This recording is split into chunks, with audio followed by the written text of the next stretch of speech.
সিদ্ধান্ত ছাড়াই শেষ হলো চট্টগ্রামে কন্টেইনার পরিবহনকারীদের সঙ্গে জেলা প্রশাসকের বৈঠক। ধর্মঘটে বন্দরের ইতিহাসের সবচেয়ে ভয়াবহ জট, আমদানি রপ্তানিতে স্থবিরতা। আগামী মাস থেকে জ্বালানি তেলের দাম কমানোর ইঙ্গিত দিলেন জ্বালানি প্রতিমন্ত্রী। শুক্রবার থেকে পেট্রোল পাম্পে শুরু হচ্ছে ভেজাল বিরোধী অভিযান। জঙ্গিবাদের মদতদাতা, উস্কানিদাতারও বিচার করা হবে। যুক্তরাষ্ট্রে প্রবাসীদের উদ্দেশ্যে দেয়া বক্তব্যে প্রধানমন্ত্রী শেখ হাসিনা প্রবাসে বাংলাদেশি হত্যার নিন্দা। এবার ছুরি কাঁচি নিয়ে অংশ নেওয়া যাবে না তাজিয়া মিছিলে। আশুরা ও পূজায় থাকবে নিশ্ছিদ্র নিরাপত্তা ব্যবস্থা, বললেন ডিএমপি কমিশনার। এবং কাশ্মীরে পাক ভারত গোলাগুলিতে 2 পাকিস্তানি সেনা নিহত, দাবি নয়াদিল্লির। 12 ভারতীয় সেনা নিহত ও 1 জনকে আটক করেছে পাক সেনারা, দাবি দেশটির গণমাধ্যমের।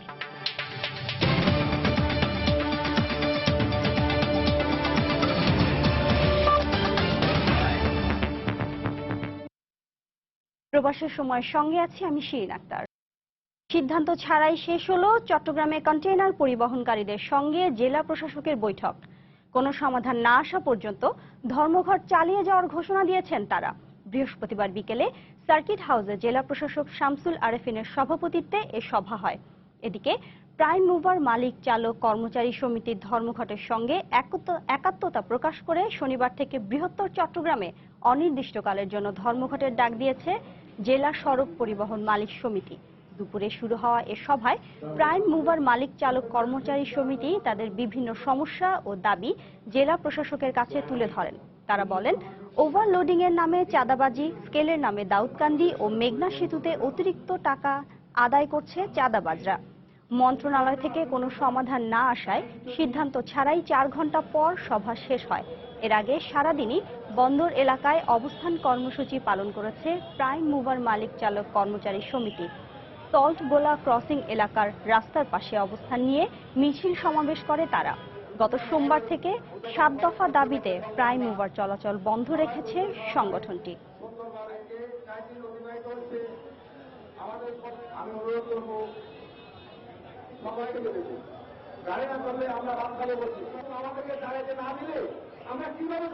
মন্ত্রণালয় থেকে কোনো সিদ্ধান্ত না আসার কারণে জেলা প্রশাসক মহোদয় আজকের এই সভা স্থগিত করেছে। আগামী শনিবার থেকে ট্রাক লরি গভর্নমেন্ট এগুলো আমরা অনির্দিষ্টকালের জন্য ধর্মঘটের ডাক দিলাম। আমরা আপাতত স্থগিত করতে যাচ্ছি সভা। পুনরায় আমরা হয়তো কালকে বসানোর চেষ্টা করব। ইতিমধ্যে আমরা কি সিদ্ধান্ত হয় সেটা আমরা আপনাদেরকে জানানোর চেষ্টা করব। এদিকে কন্টেইনার পরিবহনে ব্যবহৃত গাড়ি প্রাইম মুভারের ধর্মঘটের কারণে চট্টগ্রাম বন্দরে সৃষ্টি হয়েছে ইতিহাসের সবচেয়ে বড় জট। বিপর্যয় ঘটেছে আমদানি রপ্তানি বাণিজ্যে। 36,000 ধারণ ক্ষমতার এ বন্দরে বর্তমানে কন্টেইনার রয়েছে 40,200টি। গার্মেন্টস ব্যবসায়ীদের দাবি, কন্টেইনার পরিবহন বন্ধ থাকায় গত 2 দিনে তৈরি পোশাক খাতের ক্ষতি হয়েছে 200 কোটি টাকা। বিস্তারিত জানাচ্ছেন কমল দে। শত চেষ্টা করেও গত 4 মাস ধরে কন্টেইনার জট থেকে মুক্তি পাচ্ছে না দেশের প্রধান সামুদ্রিক বন্দর চট্টগ্রাম। একের পর এক জটিলতা ভর করছে বন্দরের উপর। 7 দিনের টানা ঈদের বন্ধের পর এবার কন্টেইনার পরিবহনে ব্যবহৃত প্রাইম মুভার ধর্মঘটের কারণে বন্দরে কন্টেইনার জট মারাত্মক আকার ধারণ করেছে। গত কয়েকদিনে প্রাইম মুভারের এই যে ধর্মঘট চলছে, যার ফলে আমাদের ইম্পোর্ট কন্টেইনারের সংখ্যা বন্দরের ভিতরে ক্রমান্বয়ে দিনে দিনে বাড়ছে। খালি কন্টেইনারটাও আমাদের যেটি অফ ডকে চলে যাওয়ার কথা সেটিও এখানে থেকে যাচ্ছে। তার মানে পুরো কন্টেইনারের নামানো উঠানো দুটি প্রক্রিয়ায় বাধাগ্রস্ত হবে এবং এর ফলে যারা আমদানিকারক তারাও ক্ষতিগ্রস্ত হবে।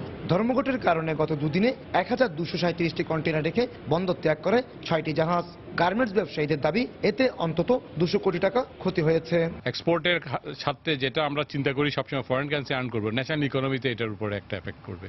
তাই আমার মনে হয় এটা ইমিডিয়েট এই জিনিসটা যদি সলভ না করে বসে আমরা অনেক বেশি ক্ষতি হয়ে যাবে। তবে ধর্মঘট অব্যাহত থাকলে আগামী 1 দিনের মধ্যে বন্দরে জেটিতে জাহাজ বেড়া বন্ধ হয়ে যেতে পারে বলে আশঙ্কা শিপিং এজেন্টদের। বন্দরে যদি এই পরিস্থিতি চলতে থাকে কোনো কন্টেইনার নামানো যাবে না। তাহলে আমাদের জাহাজগুলো দাঁড়িয়ে থাকবে এবং কন্টেনার নামাতে পারবে না এবং আমাদেরকে দৈনিক 10 থেকে 15,000 ড্যামেজ গুনতে হবে। চট্টগ্রাম বন্দরে বর্তমানে কন্টেনারবাহী 47টি জাহাজ অবস্থান করছে।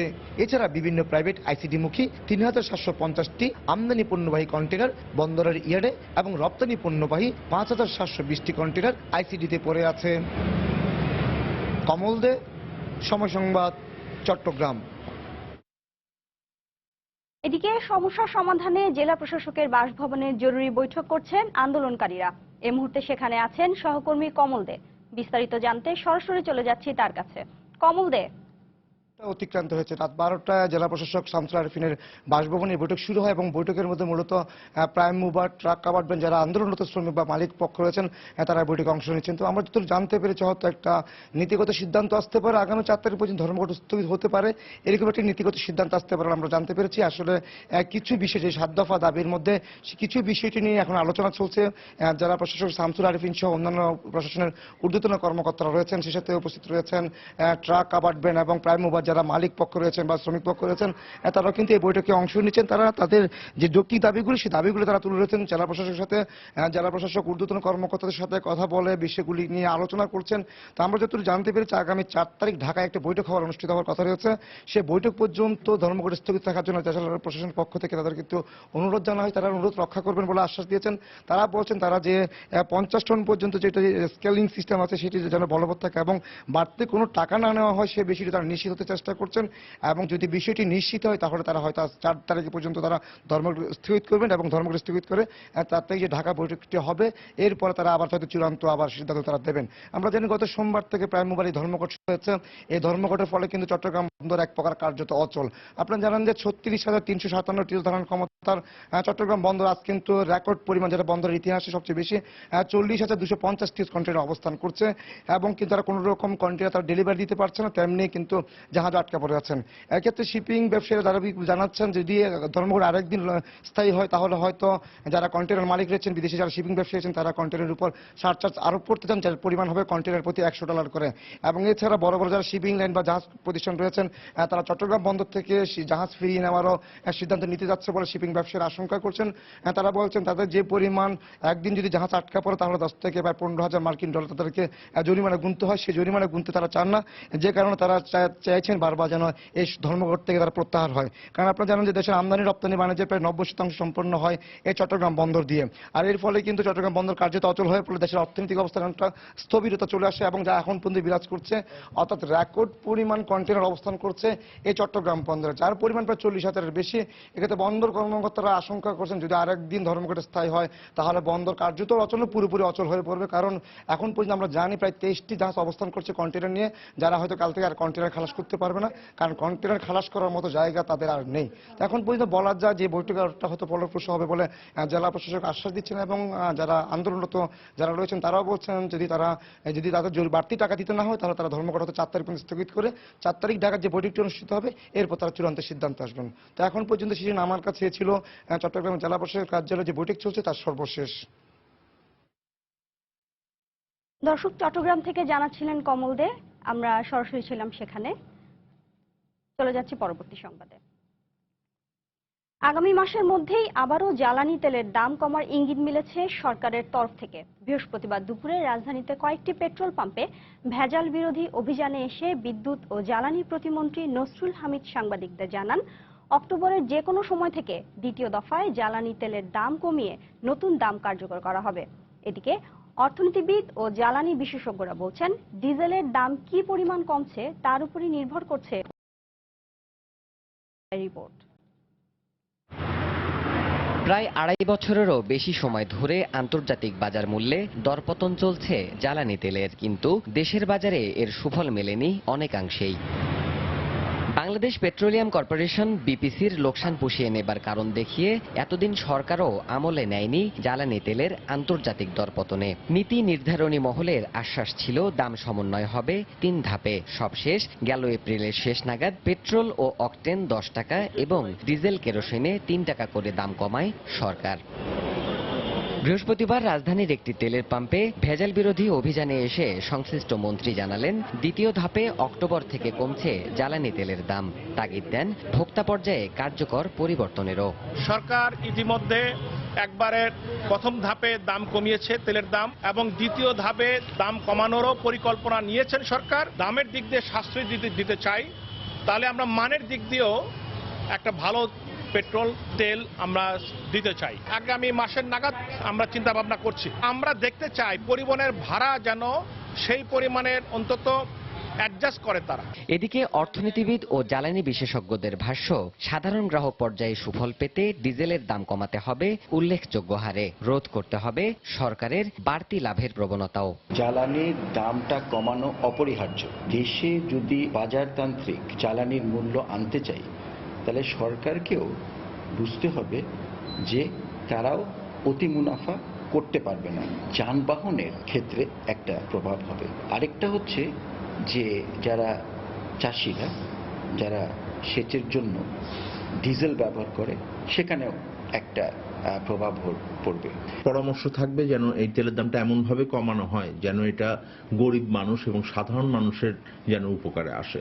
বিশেষত ডিজেল এবং কেরোসিনের দামটা গতবার যেরকম কম হারে কমানো হয়েছে, সেটা একেবারেই অনুচিত হয়েছে বলে আমরা মনে করি। তাদের মতে মূল্য হ্রাসের ক্ষেত্রে ধাপে ধাপে নীতি বর্জন করে সিদ্ধান্ত একবারে নেওয়া হলে দৃশ্যমান পরিবর্তন আসবে কাঙ্ক্ষিত হারে। দেবাশিস রায়, সময় সংবাদ, ঢাকা। এবারে আশুরার তাজিয়া মিছিলে ছুরি, কাঁচি ও বল্লম নিয়ে অংশ নেওয়া যাবে না বলে জানিয়েছেন ঢাকা মহানগর পুলিশ কমিশনার। এছাড়া আসন্ন পূজা এবং আশুরায় নিশ্চিদ্র নিরাপত্তা ব্যবস্থা নেওয়া হচ্ছে বলেও জানান ডিএমপি কমিশনার। আগামী মাসে মুসলমান ও হিন্দুদের দুটি উৎসবকে কেন্দ্র করে কঠোর নিরাপত্তা ব্যবস্থা জোরদারের ঘোষণা দিয়েছে ঢাকা মেট্রোপলিটন পুলিশ। সকালে ডিএমপির কাউন্টার টেরোরিজম ইউনিটের একটি অনুষ্ঠানে বক্তব্য রাখেন ডিএমপি কমিশনার আসাদুজ্জামান মিয়া। এ সময় শিয়া সম্প্রদায়ের তাজিয়া মিছিলে ছুরি, কাঁচি ও বল্লম নিয়ে অংশ নেওয়া যাবে না বলে জানিয়েছেন তিনি। আমরাই পাইকদেরকে ডেকেছি, বলেছি যে না, নিরাপত্তা রিজিয়নে এখন এই ছুরি, কাঁচি, দাও নিয়ে মিছিল করা যাবে না। এটা কোনো ধর্মীয় অনুশাসন না, এটা একটা উৎসবে পরিণত হয়েছে। তো অলরেডি তারা আমাদেরকে কথা দিয়েছে এই ধরনের কাজ তারা করবে না। পাশাপাশি আসন্ন পূজা এবং মহরম উপলক্ষে নিশ্চিদ্র নিরাপত্তা নেওয়া হয়েছে বলেও জানিয়েছেন DMP commissioner. Police, answer, RAB এবং স্থানীয় জনগণকে সাথে নিয়ে প্রত্যেকটা মণ্ডপের আলাদা আলাদা আইন শৃঙ্খলা নিয়ন্ত্রণের আমরা ব্যবস্থা গ্রহণ করব। উৎসব দুটির পাশাপাশি বাংলাদেশে ইংল্যান্ড ক্রিকেট দলের 1 মাস অবস্থানকে কেন্দ্র করে সব ধরনের নিরাপত্তা নিশ্চিত করা হচ্ছে বলে জানায় ডিএমপি। মুজাহিদ শুভ, সময় সংবাদ, ঢাকা। প্রবাসের সময় আরো থাকছে। আধিপত্য বিস্তারকে কেন্দ্র করে বগুড়ায় আজিজুল হক কলেজে ছাত্রলীগ ও যুবলীগের সংঘর্ষে একজন নিহত। শহরের বিভিন্ন এলাকায় ভাঙচুর। যারা নির্বাচনের নামে মানুষ হত্যা করছে তারাই সাম্প্রতিক জঙ্গিবাদের মূল হোতা বলে মন্তব্য করেছেন প্রধানমন্ত্রী শেখ হাসিনা। বুধবার যুক্তরাষ্ট্রের ভার্জিনিয়াতে স্থানীয় আওয়ামী লীগের নেতাকর্মী ও প্রবাসী বাংলাদেশিদের উদ্দেশ্যে দেয়া বক্তব্যে প্রধানমন্ত্রী বলেন, জঙ্গিদের সঙ্গে তাদের মদতদাতা ও উস্কানিদাতাদেরও বিচার করা হবে। প্রধানমন্ত্রীকে ৭০তম জন্মদিনের শুভেচ্ছা জানাতে এদিন রিজ কার্লটন হোসুল হকের স্মৃতিচারণ করেন। দলের দুর্দিনে ভূমিকা রাখায় প্রবাসীদের শুভেচ্ছা জানান শেখ হাসিনা। দেশের ভাবমূর্তি উজ্জ্বলে কাজ করতে প্রবাসীদের প্রতি আহ্বান জানিয়ে জঙ্গিবাদ দমনে সরকারের কঠোর অবস্থানের কথা পুনর্ব্যক্ত করেন প্রধানমন্ত্রী।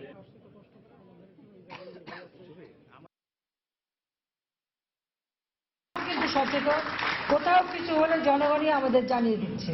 যাদেরকে খালেদা জিয়া মন্ত্রী বানিয়েছে, জিয়াউর রহমান মন্ত্রী বানিয়েছে, এদের হাতে আমার লাখো শহীদের রক্তরঞ্জিত পতাকা তুলে দিয়েছিল।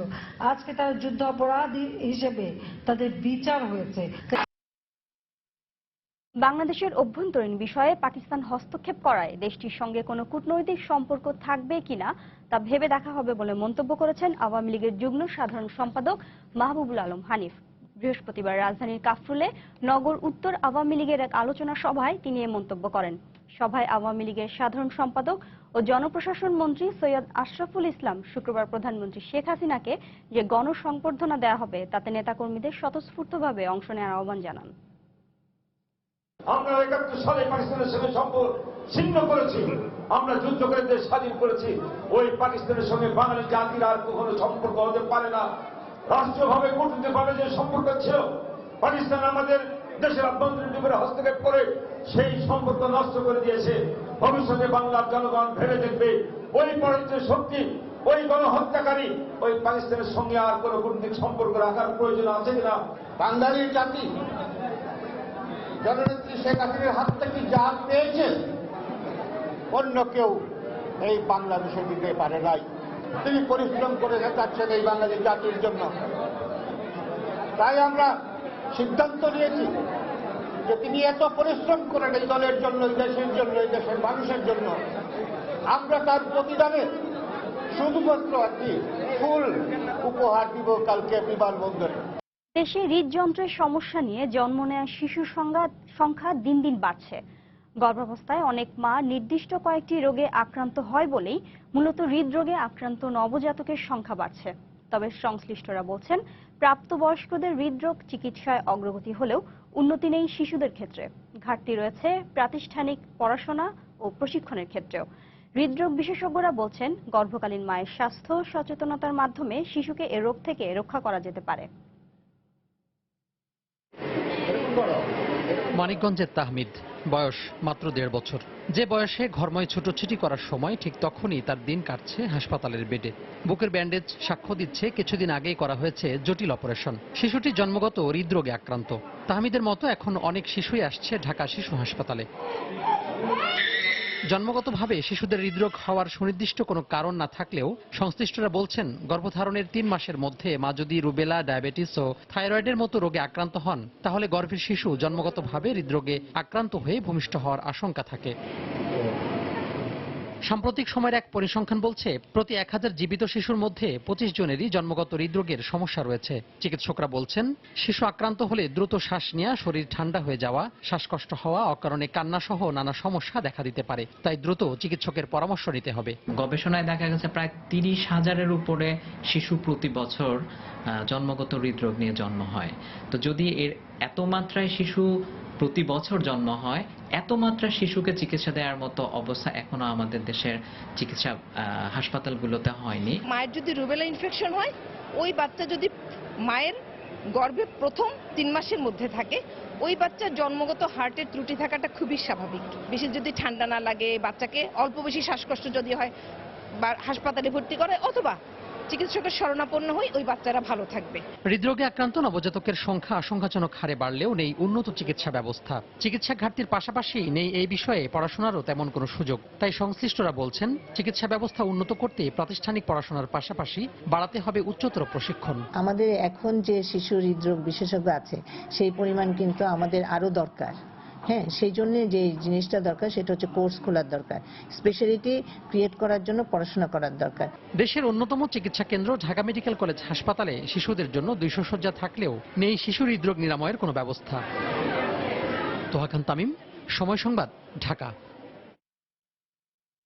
এদিকে ব্যয়বহুল হওয়ায় এবং সব জায়গায় হৃদরোগের চিকিৎসা সুবিধা না থাকায় এ রোগের মৃত্যুর সংখ্যা অনেক বেড়ে গেছে। সঠিক কোনো পরিসংখ্যান না থাকলেও বিশেষজ্ঞরা বলছেন, দেশের শতকরা 20% লোক হৃদরোগের ঝুঁকিতে রয়েছেন। পর্যাপ্ত বিশেষজ্ঞ চিকিৎসক না থাকায় সচেতনতা বাড়িয়ে রোগটি প্রতিরোধের পরামর্শ দেন তারা। মিজানুর রহমান খবিরের রিপোর্ট। জাতীয় হৃদরোগ ইনস্টিটিউট ও হাসপাতালে প্রতিদিন কয়েক হাজার রোগী আসেন দেশের বিভিন্ন জায়গা থেকে। এছাড়াও সারা দেশের বিভিন্ন মেডিকেল কলেজের হৃদরোগ ইউনিটে চিকিৎসা নেন অনেক রোগী। হার্ট পরীক্ষা করছি 2005 সালে আমি সিগারেট সেটি দিয়েছি। তার আগে যখন সিগারেট পান করতাম তখন হার্টে ব্যথা করতো। আমার বাবা হার্ট স্ট্রোক করছে, প্রথমে সোনারমণি গেছি, ওইখান থেকে মাঝদি গেছি, মাঝদি থেকে ঢাকা পাঠাবো। চিকিৎসকরা জানান, তেল চর্বিজাত ও সংরক্ষণ করা খাবার গ্রহণ করছেন অনেকেই। গ্রাম শহর সব জায়গার জীবনযাত্রায় খেলাধুলা সহ কায়িক পরিশ্রমের পরিমাণও কমছে। এসব ছাড়াও ধূমপান এবং অনিয়ন্ত্রিত জীবনযাপনের ফলেও প্রকোপ বাড়ছে এ রোগের। শতকরা প্রায় 20 থেকে 25 জনের হাই ব্লাড প্রেশার আছে। জন্মগতভাবে যে হৃদরোগগুলো হয় সেগুলো সাধারণত বাচ্চাদের হয়। হৃদরোগের কারণ ভিন্ন এবং বয়সের ভিন্নতায় ভিন্ন কারণ হয়ে থাকে। গবেষকরা জানান, গত কয়েক বছরে বাতজ্বরজনিত হৃদরোগে মৃত্যুর হার কমলেও অন্যান্য কারণে হৃদরোগীর সংখ্যা বাড়ছে আশঙ্কাজনকভাবে, যাদের অনেকে হাসপাতালে আসার আগেই মৃত্যুবরণ করেন। বাংলাদেশে মৃত্যুর অন্যতম একটা কারণ হচ্ছে ইসকেমিক হার্ট ডিজিজ। সুতরাং এটা এক পর্যায়ে বলা যায় মোটামুটি ভয়াবহ পর্যায়ে আছে। কর্তৃপক্ষ জানান, রাজধানীর বিশেষায়িত হাসপাতালের উপর চাপ কমাতে জেলা হাসপাতালে নতুন ইউনিট চালু সহ উপজেলা হাসপাতালেও হৃদরোগের চিকিৎসক নিয়োগ নেওয়া হয়েছে আরো কিছু পদক্ষেপ। যেহেতু 414টা বেড, রোগীদেরকে জামায়া ধরে রাখা যায় না আর কি, তারপরেও রাখি আমরা। কেবিন আছে না আমাদের, আমি একটা 1000 কোটি টাকার একটা প্রজেক্ট দিয়েছি আর কি। তো এটা যদি আমরা একনাকে পাশ করে ফেলতে পারি, তাহলে আমার এই 15তলা বিল্ডিং হইয়া সমস্ত কিছু আরো ওয়েল ইকুইপড পাবলিকে আরো বেনিফিট পাবে। ঢাকা মেডিকেল কলেজে সার্জারি ওপেন করতে বলছে, আমি তো এই বছর না পারলে আগামী বছর যদি আমরা পারবো আশা করি। আর মিজানুর রহমান কবির, সময় সংবাদ, ঢাকা। প্রবাসের সময় আরো থাকছে। মহাখালী ও সংসদ ভবনের দক্ষিণ প্লাজায় বিএনপি নেতা হান্নান শাহের 2 দফা জানাজা অনুষ্ঠিত। শুক্রবার কাপাসিয়ায় দাফন। বাংলাদেশের নিরাপত্তা বাহিনী বিরোধী দলগুলোর ওপর দমন-পীড়ন চালাচ্ছে বলে অভিযোগ করেছে নিউ ইয়র্ক ভিত্তিক মানবাধিকার সংস্থা হিউম্যান রাইটস ওয়াচ। বিভিন্ন সময়ে বিরোধী দলগুলোর বিক্ষোভ কর্মসূচিতে পুলিশের বিরুদ্ধে বল প্রয়োগের অভিযোগ খতিয়ে দেখতে বাংলাদেশ সরকারের প্রতি আহ্বান জানায় HRW। এদিকে সুনির্দিষ্ট কোনো অভিযোগ না জানালে এ বিষয়ে মানবাধিকার কমিশন হিউম্যান রাইটসের সঙ্গে থেকেই কাজ করবে বলে জানিয়েছেন কমিশন চেয়ারম্যান। প্রতিবেদনটি আরও খতিয়ে দেখা উচিত বলে মন্তব্য করেছেন স্বরাষ্ট্রমন্ত্রী। নিউ ইয়র্ক ভিত্তিক মানবাধিকার সংস্থা হিউম্যান রাইটস ওয়াচ বৃহস্পতিবার সংস্থাটির প্রকাশিত এক প্রতিবেদনে বাংলাদেশের আইন শৃঙ্খলা রক্ষাকারী বাহিনীর কর্মকাণ্ডের সমালোচনা করেন। সংস্থাটির এশিয়া বিষয়ক পরিচালক ব্র্যাড অ্যাডামস বলেন, সরকার বিচার বহির্ভূত হত্যাকাণ্ড ও সহিংসতার বিরুদ্ধে জিরো টলারেন্স নীতি গ্রহণ করলেও 2013 সালের শুরুর দিকে বিভিন্ন স্থানে সহিংসতা ছড়িয়ে পড়ে। নিরাপত্তার নামে সরাসরি পায়ে গুলি করা হচ্ছে বলেও প্রতিবেদনে উল্লেখ করা হয়। বাংলাদেশের মানবাধিকার পরিস্থিতি নিয়ে হিউম্যান রাইটস ওয়াচের প্রতিবেদন ঢালাওভাবে প্রকাশ করা হয়েছে বলে মন্তব্য করেছেন জাতীয় মানবাধিকার কমিশনের চেয়ারম্যান। আমাদের সঙ্গে যোগাযোগ করে কোনো স্পেসিফিক কেস আমাদেরকে বলতে হবে যে এতগুলো লোককে এই জায়গা থেকে ধরে নিয়ে যাওয়া হয়েছে, তখন আমরা তদন্ত করে আমরা পরীক্ষা নিরীক্ষা করে তখন আমরা আমাদের মতামতটা জানাতে পারবো। আমাদের কাছে যদি আসে অভিযোগগুলো আসে তাহলে আমরা তদন্ত করে তখন আমরাই রাষ্ট্রকে বলবো। এদিকে সংস্থাটির প্রতিবেদনের গ্রহণযোগ্যতা নিয়ে প্রশ্ন তুলেছেন স্বরাষ্ট্রমন্ত্রী। একদম না পারলে তাকে মানে তো যখন জীবনের ঝুঁকি হয়ে যায় তখন তাকে পায়ে গুলি করতে বাধ্য। এই সন্ত্রাসীরা এরা যদি কোনো পার্টির সদস্য হয়ে থাকে তাহলে তো আমাদের কিছু বলার নেই। হিউম্যান রাইটস, হিউম্যান ওয়াচ যে সমস্ত কথা বলেছেন এগুলো তারা যদি এসে আরো তদন্ত করে আরো দেখতে পারে তাহলে আমরা যেটা বলছি সেটাই প্রমাণ হবে। রাশেদ লিমন, সময় সংবাদ, ঢাকা। ধর্মীয় আনুষ্ঠানিকতায়, শ্রদ্ধায় আর ভালোবাসায় প্রবীণ রাজনীতিক অবসরপ্রাপ্ত ব্রিগেডিয়ার জেনারেল আসম হান্নান শাহকে শেষ বিদায় জানালেন বিএনপির সর্বস্তরের নেতাকর্মী ও সমর্থকরা। বৃহস্পতিবার সকাল থেকে বিকেল পর্যন্ত রাজধানীতে 4 দফা জানাজায় অংশ নিয়ে মরহুমের আত্মার শান্তি কামনা করেন সবাই। স্মৃতিচারণ করেন তার বর্ণাঢ্য রাজনৈতিক জীবন ও সংগ্রামের। সেনা কর্মকর্তা থেকে রাজনীতিবিদ হয়ে ওঠা যে সংগঠনের হাত ধরে নয়াপল্টনে সেই রাজনৈতিক দল বিএনপির কেন্দ্রীয় কার্যালয়ের সামনে আসম হান্নান শাহর মরদেহ নিয়ে আসা হয় বৃহস্পতিবার দুপুর 12:15টার দিকে। আগে থেকেই সেখানে ভিড় করছিলেন দলের নেতাকর্মী ও সমর্থকরা।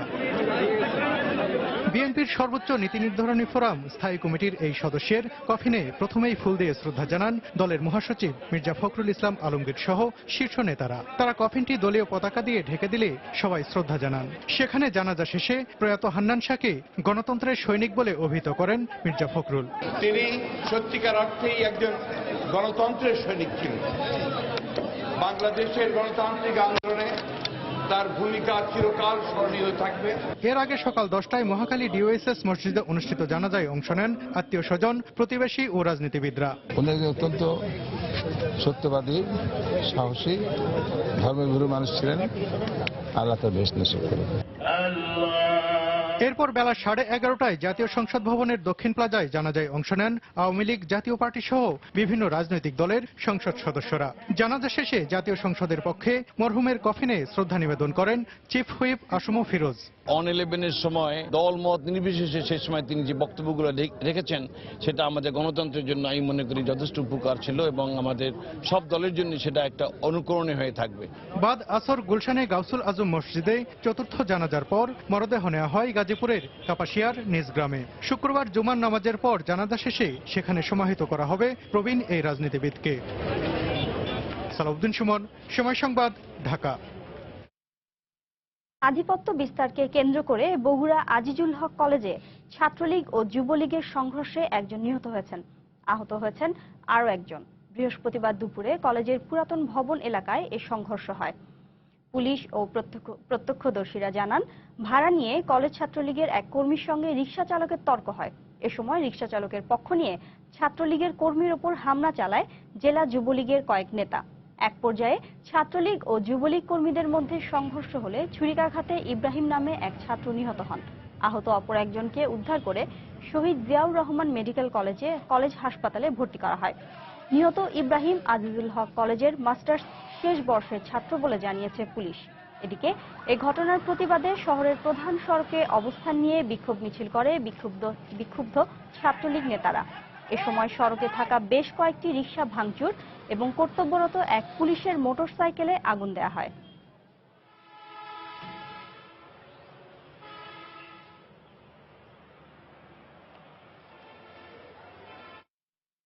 এবার প্রবাসের কিছু খবর। সংযুক্ত আরব আমিরাতে সড়ক দুর্ঘটনায় এক বাংলাদেশি নিহত হয়েছেন। মোহাম্মদ আলী আকবর শাহ নামে ৩০ বছর বয়সী ওই ব্যক্তির বাড়ি চট্টগ্রামের মিরসরাই উপজেলার তাবাকাটিয়া গ্রামে। বৃহস্পতিবার স্থানীয় সময় সকাল 9:30টায় পূর্বাঞ্চলীয় শহর আল আইন থেকে দুবাই যাওয়ার পথে দুটি প্রাইভেট কারের মুখোমুখি সংঘর্ষে এই দুর্ঘটনা ঘটে। এ সময় প্রাইভেট কারে থাকা ওই বাংলাদেশি ঘটনাস্থলেই নিহত হন। তার লাশ স্থানীয় হাসপাতালের মর্গে রাখা আছে। আলী আকবর আল আইনে কর্মরত ছিলেন। তার মরদেহ দেশে ফিরিয়ে আনার প্রক্রিয়া শুরু করতে বাংলাদেশ দূতাবাস থেকে খোঁজ খবর নেওয়া হচ্ছে।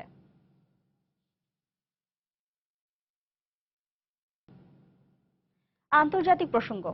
কাশ্মীরে নিয়ন্ত্রণ রেখায় পাক ভারত সীমান্তরক্ষীদের গোলাগুলিতে 2 পাকিস্তানি সেনা নিহত ও 9 জন আহত হয়েছেন বলে জানিয়েছেন New Delhi.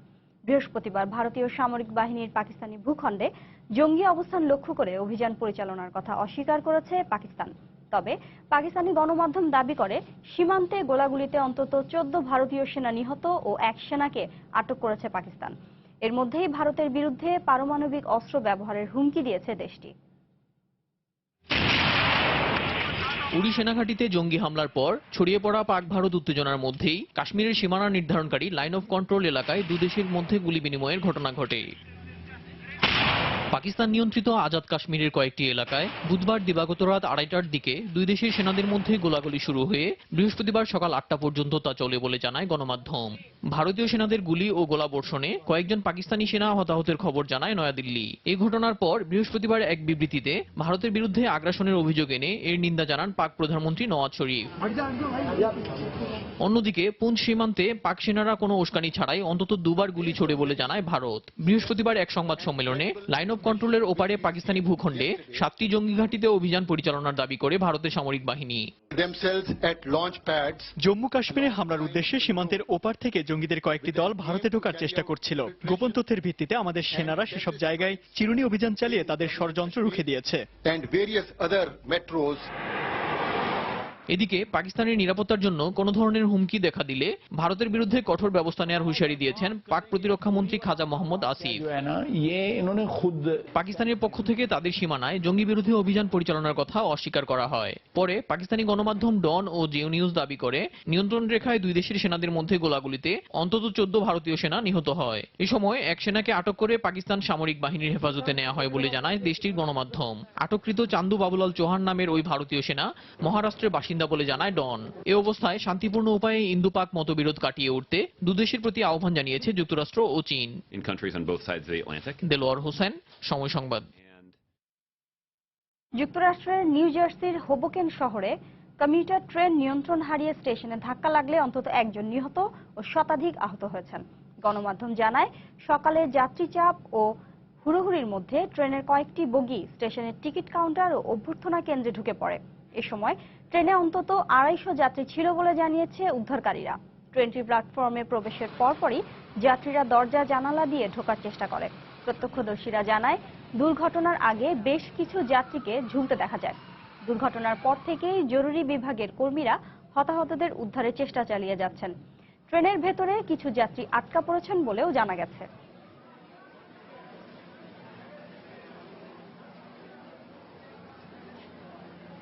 Nada, what do you know now? Is everyone...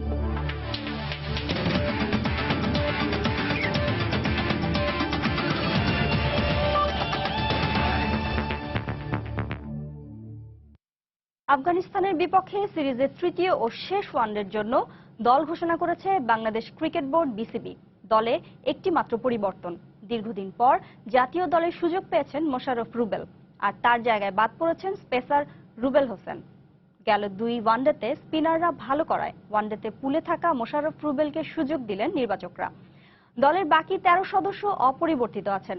আফগানিস্তানের বিপক্ষে সিরিজের তৃতীয় ও শেষ ওয়ানডের জন্য ঘোষিত দলের বাকি সদস্যরা হলেন অধিনায়ক মাশরাফি সহ অধিনায়ক সাকিব, তামিম, সৌম্য, মুশফিক, মাহমুদুল্লাহ, সাব্বির, ইমরুল, নাসির, মোসাদ্দেক সৈকত, তাসকিন, শফিউল ও তাইজুল। 1 অক্টোবর সিরিজ নির্ধারণী ম্যাচে মুখোমুখি হবে দু দল।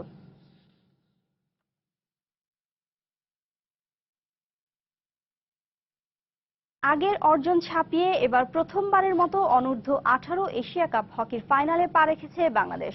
প্রথম শিরোপা জয়ের মিশনে যুবাদের লড়াইটা শক্তিশালী ভারতের বিপক্ষে। গ্রুপ পর্বের প্রথম ম্যাচে ভারতকে হারানো দলটি শেষ হাসি হাসবে ফাইনালেও। দলের আর সবার মতো এমনটাই বিশ্বাস ম্যানেজার কাউসার আলীরও। মাওলানা ভাসানী হকি স্টেডিয়ামে ম্যাচটি শুরু হবে শুক্রবার বিকেল 3টায়। এক সময় দেশের ক্রীড়াঙ্গনে ক্রিকেট ফুটবলের পরই দর্শকদের পছন্দের তালিকায় ছিল হকির নাম, কিন্তু সময়ের পরিবর্তনে পাল্টেছে দৃশ্যপট। ফেডারেশনগুলোর সঙ্গে ক্লাবগুলোর সম্পর্কের অবনতি সহ নানা কারণে হারিয়েছে হকির জৌলুস। তবে হকির হারিয়ে যাওয়া জনপ্রিয়তায় প্রাণের স্পন্দন এনে দিয়েছে অনূর্ধ্ব 18 দলের খেলোয়াড়রা।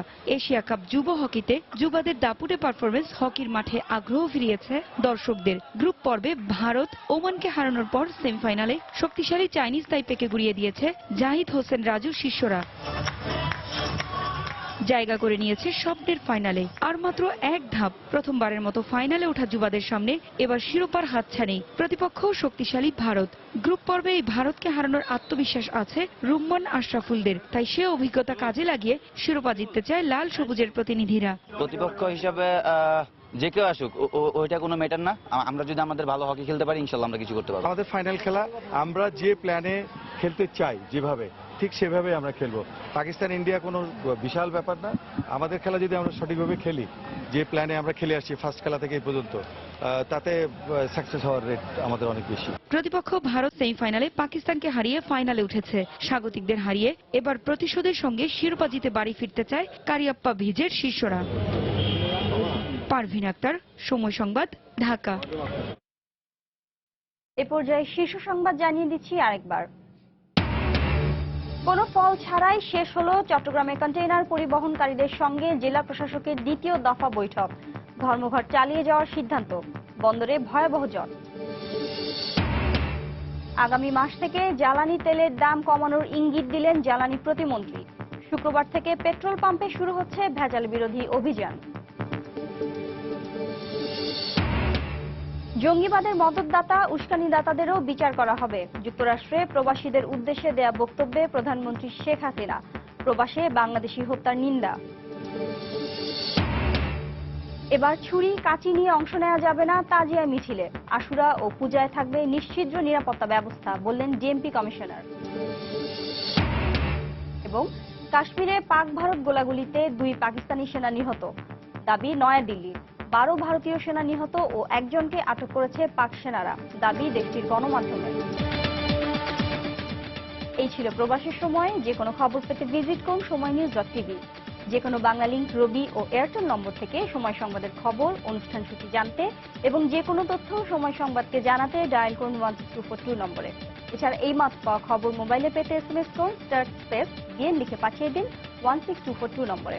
সঙ্গেই থাকুন সময়।